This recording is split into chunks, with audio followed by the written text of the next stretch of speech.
Bonjour à tous et bienvenue dans votre JT breton. Au sommaire de l'actualité régionale aujourd'hui, l'usine de poudre de lait Sinutra a été inaugurée ce mercredi matin à Carhaix.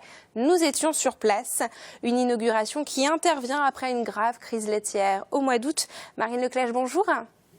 Bonjour Julie. Alors on verra avec vous dans un instant que la situation des producteurs n'est toujours pas apaisée.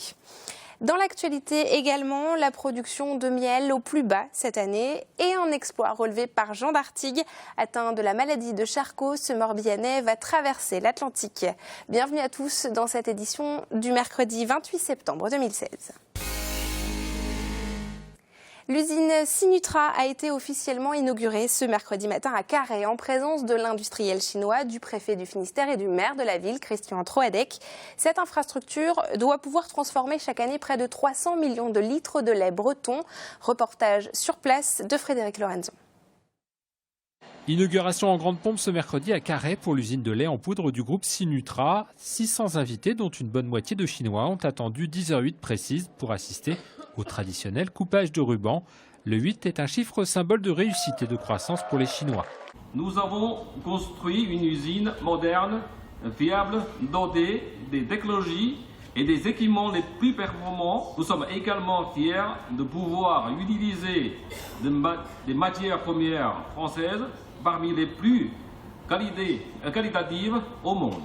L'usine avalera chaque jour 700 à 900 000 litres de lait breton pour les transformer en poudre. Et pour construire cette usine, l'une des plus grandes au monde dans la production de lait infantile, les Chinois ont dépensé 170 millions d'euros. Un investissement, véritable opportunité pour l'agriculture bretonne. Savoir que nous, quand on est au travail tous les jours, on ne s'en rend même plus compte finalement de la qualité que nous produisons tous les jours dans nos exploitations. Et je crois que c'est reconnu à l'étranger. Et ça, c'est une force terrible pour notre agriculture et notre région. En pleine crise du lait, l'ouverture de l'usine pose la question de la pérennité. 600 à 800 producteurs sont concernés par des prix d'achat, une question que le PDG balaie d'un revers de main. Nous n'avons pas le système de collecte directement chez les éleveurs, chez les fermes. Donc de toute façon, on travaille avec les coopératives. Il n'y a pas de discussion sur le prix avec les coopératives. C'est le prix du marché. Signe de la confiance des Chinois en l'élevage breton, Sinutra a signé un contrat de 10 ans avec Sodial et envisage déjà d'étendre l'unité de production. À terme, l'usine de Carhaix pourrait employer 600 à 700 salariés. Alors pendant l'inauguration, en plein cœur de Carhaix, la coordination rurale manifestait. Le syndicat agricole proteste contre la coopérative Sodial, fournisseur de l'usine Sinutra. Selon les manifestants, la coopérative brade le lait. La crise laitière est encore dans tous les esprits. Au mois d'août, on se souvient de la colère des producteurs partout en France. Alors est-ce que cette nouvelle usine peut aider le secteur? Eh bien, on voit cela tout de suite avec Marine Leclèche.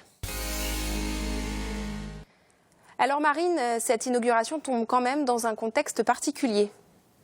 Alors clairement, nous sommes en pleine crise du lait. Depuis la fin des quotas, la production de lait s'est envolée en Europe et inévitablement les prix ont baissé. Résultat, aujourd'hui, les éleveurs n'arrivent plus à joindre les deux bouts.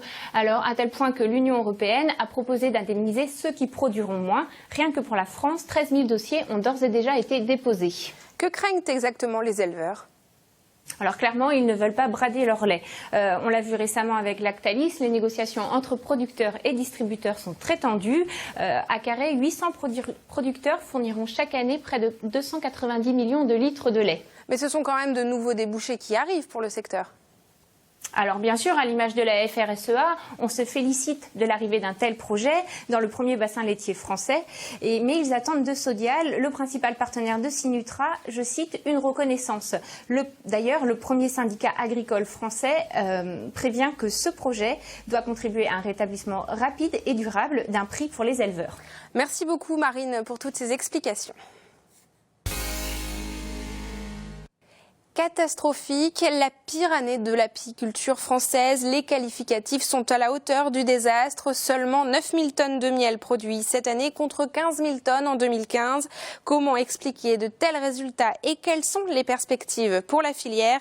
Le président de l'Union nationale de l'apiculture française, Gilles Lagneau, nous répond dans le Morbihan. La météo a été très mauvaise. Un hiver déjà trop doux, les abeilles se sont développées et ont consommé. Un printemps qui était plutôt à la place de l'hiver, froid, humide, pas bon du tout. Donc elles n'ont rien pu ramasser, elles ont plutôt encore continué de consommer. Et après une sécheresse très forte qui a aggravé le tout. Les abeilles sont menacées cette année. C'est vrai, ce qu'on a remarqué beaucoup, c'est leur comportement qui a été assez anarchique. Un essaimage hors pair, qui a fait que donc beaucoup de colonies déjà se sont vidées, mais de plus le renouvellement des reines est très surprenant. On a de nombreuses russes bourdonneuses, des reines qui n'ont pas été fécondées ou mal fécondées, et des changements de reines constamment pendant la saison, ce qu'on ne voyait pas aussi prononcé par le passé. Et à noter que l'Union nationale de l'apiculture française a demandé au ministère de l'Agriculture la reconnaissance en calamité agricole. Sport à présent, et ce défi ambitieux, presque fou, celui de traverser l'Atlantique tout en étant tétraplégique à bord d'un bateau adapté. Avec cette prouesse, le Morbihanais Jean d'Artigues espère réaliser son rêve, mais aussi faire parler de la maladie de Charcot. Xavier Patrijon a assisté au premier embarquement. Première montée à bord pour Jean d'Artigues. Dans une dizaine de jours, il prend la mer pour une transat atlantique de 2 mois. Un défi fou qu'il prépare depuis 9 mois. C'est la force du rêve qui m'a entraîné dans ce projet et c'est ce qui a aussi fait adhérer beaucoup de personnes. Aujourd'hui, finalement, ce projet, c'est 30 bénévoles depuis 9 mois. Il y a eu 335 donateurs privés, 40 partenaires entreprises. Il faut encore récolter des fonds pour atteindre les 70 000 € nécessaires à cette traversée.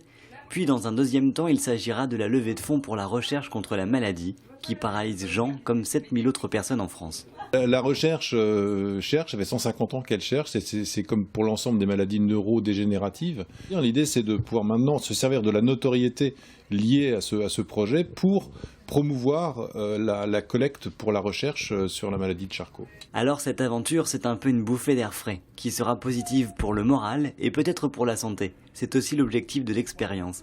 À bord, des skippers, mais aussi 3 soignants. Tous les soins habituels de nursing, de toilette, etc.